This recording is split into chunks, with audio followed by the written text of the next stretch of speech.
Hi guys, my name is Kendall and this is my friend Devin, and today we're going to tell you about tips and tricks for cooking and our experience. So, Devin, what is your experience with cooking? I actually don't have that much. I was just introduced to it. And but it's really fun. I've made enchiladas and I've made homemade pasta, but it's just small things. Yeah, so I do a lot of cooking at home. I think it's a lot of fun.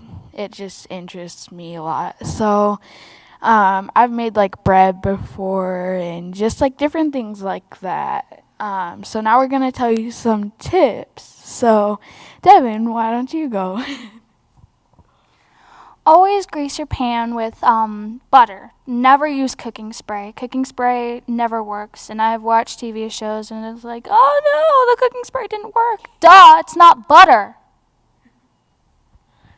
Thank you, Devin.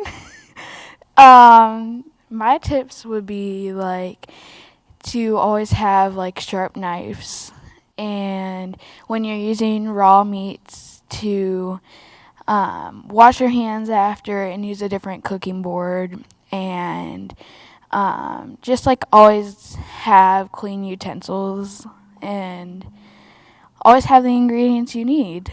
So, do you have anything else to add? Well, just make sure like you read your recipe and then always make sure you have your ingredients. That's the number one thing. I go to my house and we make mishmash cookies because we don't have baking soda or flour. So, just make sure you always have your ingredients. That's basically it. Yeah, and always have your pan temperature like at a good level. And yeah, I think that's it. So, thank you for watching and hope to see you next time. Bye.